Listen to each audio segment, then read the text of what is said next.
Okay, hello everybody, and welcome to day 2 of the Fast Track to Fearless 3-day challenge to take you from shrinking to supercharged self-belief and self-confidence.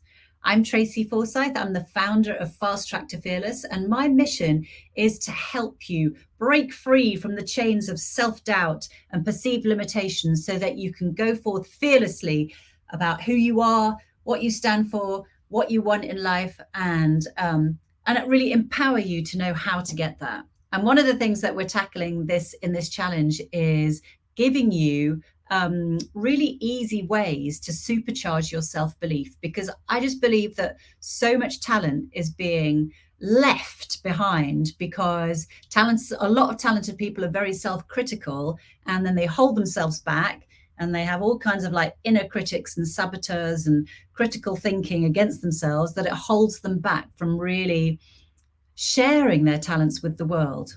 So yesterday, we did an exercise called I Am, where you had to text 10 people in your network and ask them to describe you in 3 words. And then a lot of you have emailed in and posted your affirmations in the Fast Track to Fearless page about what you got told. So thank you to everybody. I've had all kinds of messages saying the messages coming back brought tears to my eyes.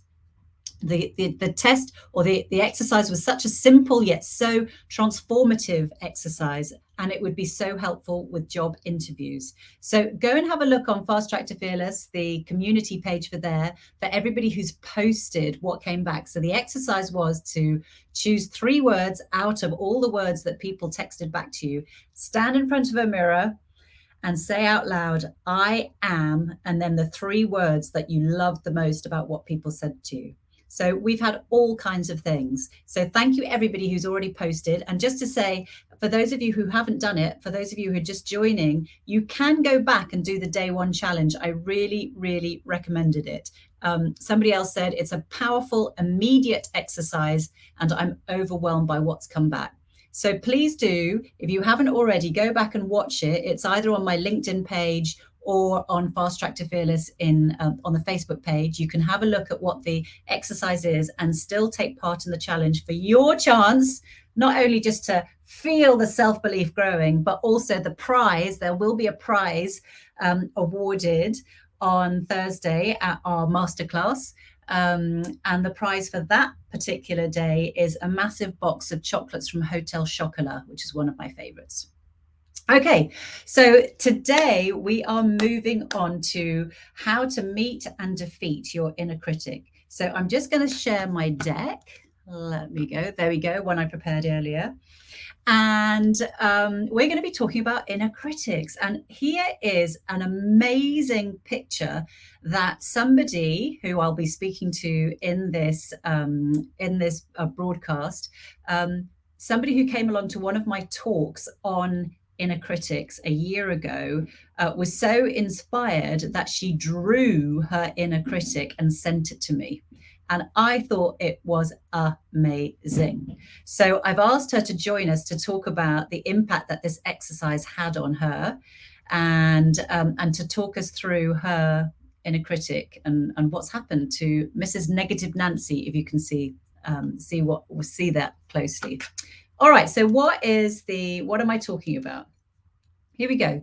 So all of us have, especially self-critical people, all of us have these things that I call inner critics. So it's that little voice in your head that tells you things like, oh, why did you say that? You're going to look so stupid, or don't go for that job, you'll never get it, or don't say things like that because they think you're really pushy.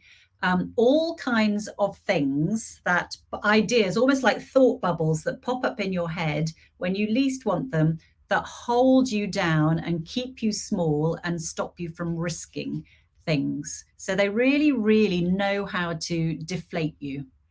And sometimes you get ones that are almost like your mum, saying, oh, you're not going out dressed like that. And sometimes you get ones that are really, really mean, saying you're never going to be good enough. And what I want you to start thinking about is really starting to identify those voices, those thought bubbles, and start pulling them apart and kind of thinking, if they were attached to a person, what would that person look like? If they were a human being, what would they look like? What would their name be? How would they be dressed? How would they speak? So this is the exercise: is one, to identify your inner critic or inner critics and give them a name. Picture them as a person, work out what their kind of look is, whether they're tall and skinny, and whether they're posh. I've had in terms of coaching clients, I've had all sorts. I've had people who said, oh, my inner critic is like a tall Oxbridge educated man who's really, really snobby. And I've had others who are sort of like really dismissive and mean, all kinds. So what I want you to do is just isolate or separate out your inner critics and give them a name, a personality, a look. And almost like you see here, this is sort of like a police identity parade. Just line them up and have a very good look and kind of think about, when do they show up? All right, hopefully people have got that. And the second thing I just wanted to highlight is that mostly those inner critics, they normally represent either a value or a fear of ours. And sometimes it's pretty obvious, like if you've got the kind of like the overbearing mother type or overbearing parent, whatever, sort of saying, oh, don't go for that, you might get disappointed, or don't you think that's a bit, you're going to be unpopular if you say that. Now, normally those kind of ones are linked to fears of looking stupid, or fear of putting yourself at harm. And if you think about it, it's kind of like a certain amount of fear in life is not a bad thing. If we were out in the wild and we were an antelope merrily going around munching our grass, if we heard like a twig snap, we'd like perk up and look around for whatever the predator was that about to pounce. So a certain amount of fear is not a bad thing. It's about self-preservation. So in one sense, some of those inner critics are really like trying to wrap you up in cotton wool, keep you home, keep you safe where they know you are, so that you'll never come to any harm. And with those ones, I think what you have to ask is like, what does it cost you to listen to them? Like if they're saying, oh no, don't apply for that job, you don't have 100% of all the things it asks for, you've only got 85% of it, so don't make a fool of yourself. Now you've got to stop and think, hang on a minute, what's it going to cost me to listen to this inner critic? It's going to cost me getting that job. It's going to cost me the opportunity to meet those people. It's going to keep me back. So that's one thing. If it's the sort of, just identify what type of inner critic it is. If it's one of those ones that just wants to keep you safe but keep you small, ask yourself, what does it cost you to listen to that inner critic? The other type, which is meaner, like, oh, you are hopeless, you are this, you are that, you're not worth it. Now that normally it normally is linked to a value that's gone slightly awry. So for example, perfectionism, and a lot of self-critical overachievers are huge perfectionists, is linked, I think, to the value of excellence. So you want to deliver an excellent job, but your inner critic is like, oh, excellence not good enough, it's got to be perfect. And if you deliver something perfect, it's like, it's not perfect enough.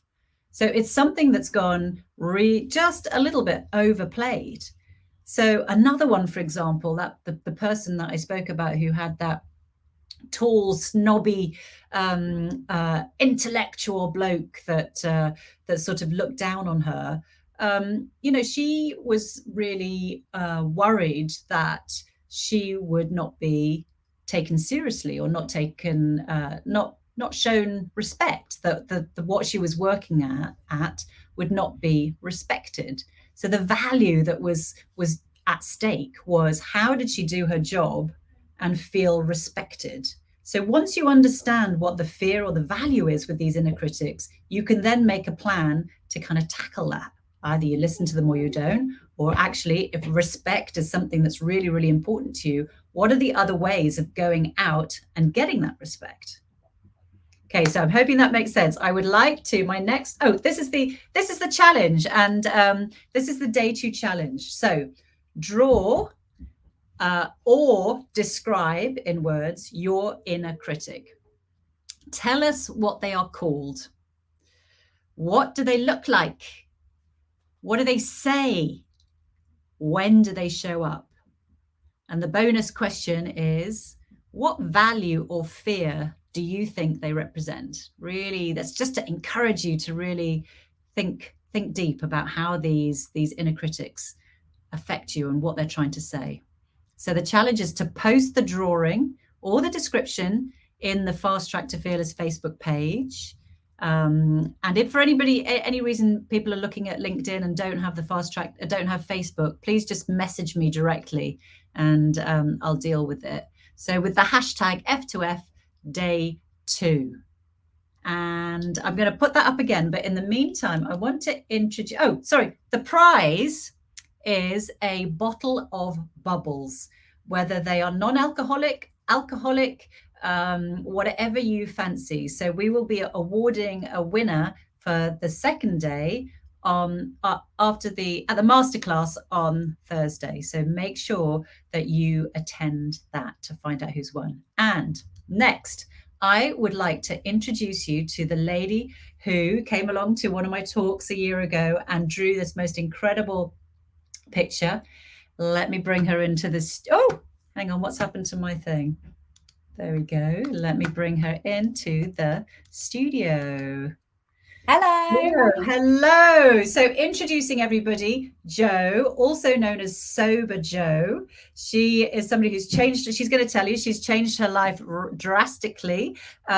She went from being a very high-powered marketing executive to being a coach who specifically deals in sobriety. So she's called Sober Jo. Over to you, Sober Jo. I was going to call you. You are called Sober Jo. You Sober can. Jo. That's fine. Yeah. A lot of people call me that. I just get people in the street now going, Sober Jo. I'm like, oh yeah, okay, that's it. So I loved doing this exercise. It was so much fun. And you'll notice that it's in black and white rather than color. That was quite an important thing for me when I was drawing it.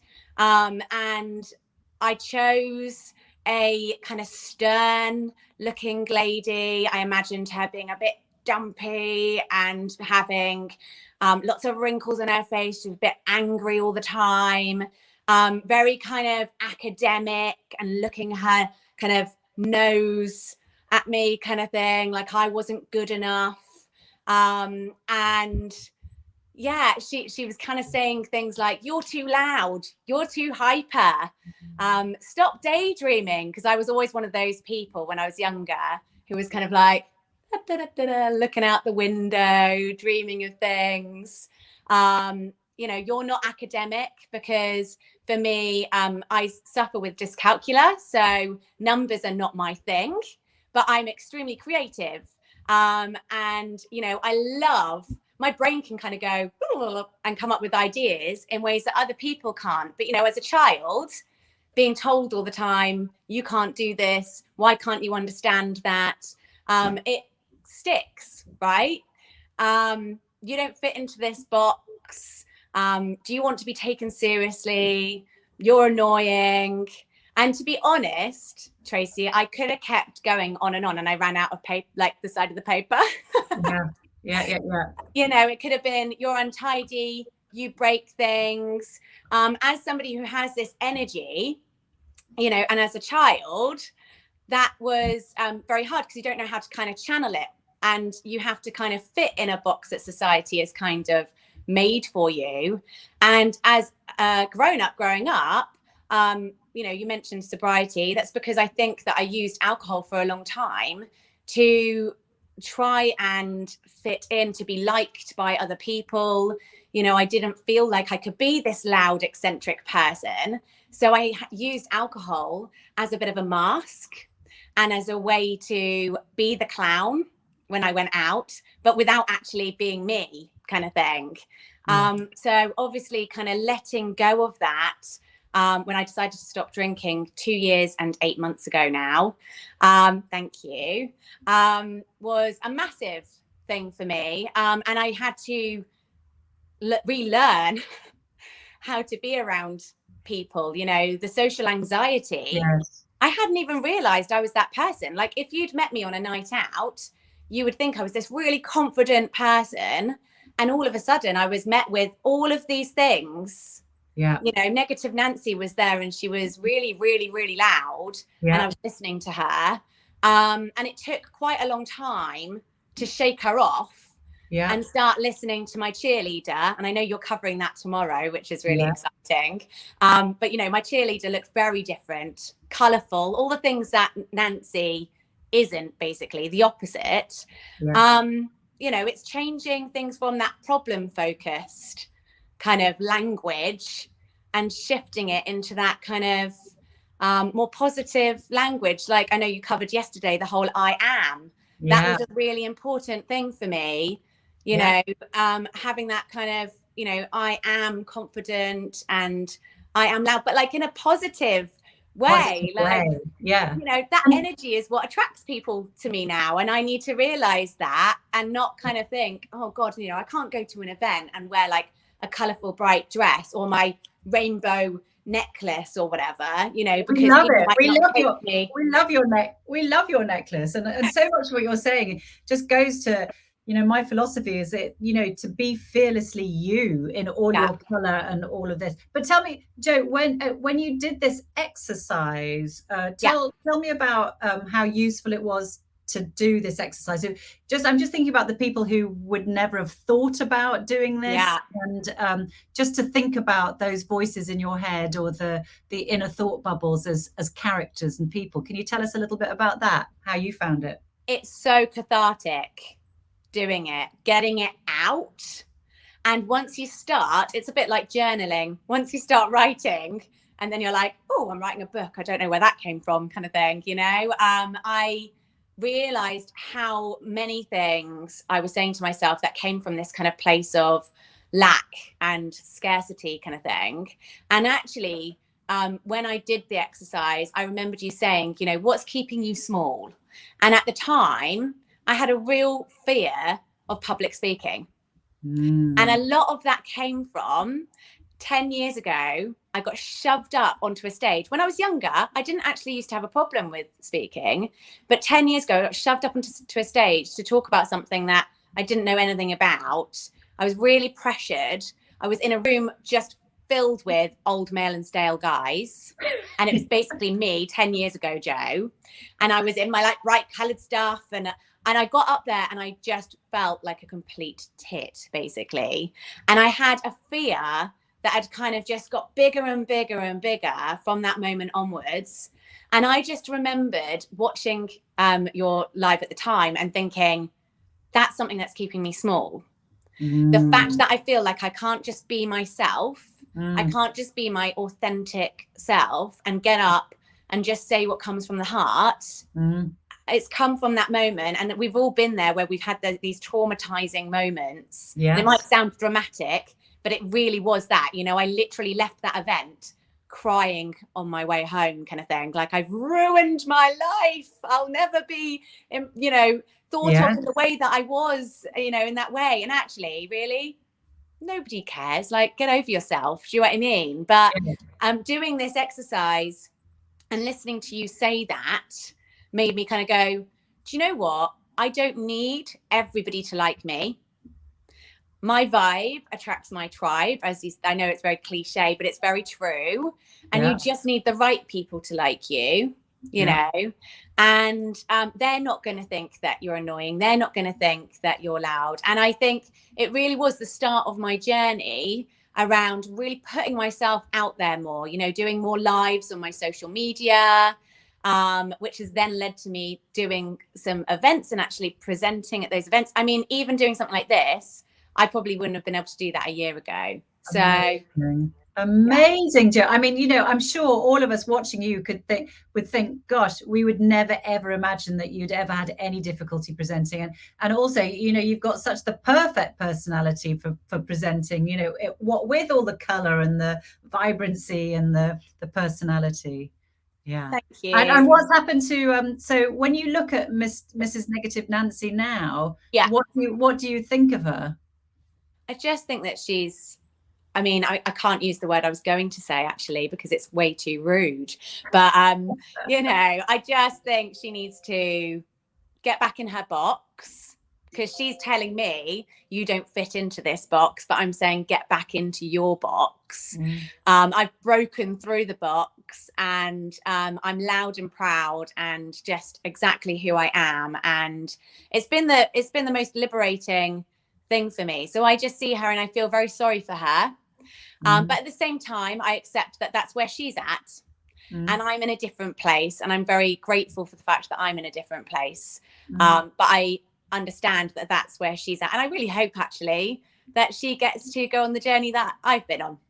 Yeah. Oh, Joe, that is so wonderful, because it's like, once you separate those thought bubbles out into this kind of avatar, etc., you can just create a bit of distance. And sometimes you can actually end up having compassion for them, because effectively it is a fear or something that it's insecure about. But it's, as you say, it's not the true you. It's a thought or a feeling. You have expressed that so wonderfully, and you're really that's always stuck in my mind, that those amazing pictures that you did.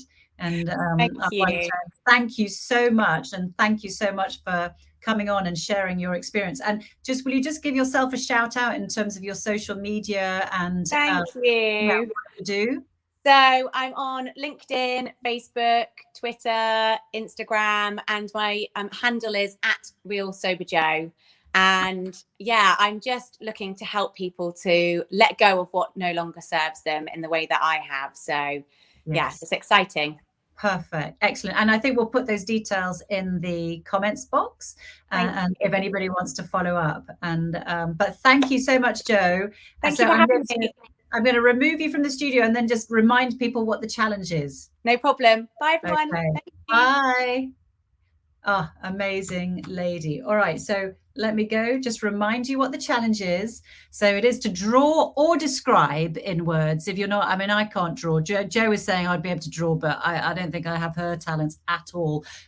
It would be a stick drawing. Anyway, so either draw or describe your inner critic. Tell us what they're called. What do they look like? What do they say? When do they show up? Just a little paragraph. And the bonus question is, what value or fear do you think that they represent? So post that drawing or the description in the Fast Track to Fearless Facebook page with the hashtag F2FDay2 for your chance to win a bottle of bubbly, whether it's alcoholic or non-alcoholic, your choice. And then finally, just to say, tomorrow, please join me tomorrow for our day 3 challenge. And that is going to be how to supercharge your self-belief with a personal superhero. And I know this is controversial. That's John McEnroe. Yes, he was my childhood hero. Yes, I know he's been rather rude about Emma Raducanu recently. And some of you might think he's not the greatest feminist. But I'm going to explain tomorrow how childhood heroes or people that you admire share values that you hold dear, and how by identifying them and connecting with them, you can really have like an inner champion to carry around with you all the time. All right, so that's it from me. Thank you for watching, and we will look forward to your posts, and I will see you again tomorrow at 7. And once again, thank you so much to Sober Joe for joining us. All right, I will sign off now. 1, 2, 3.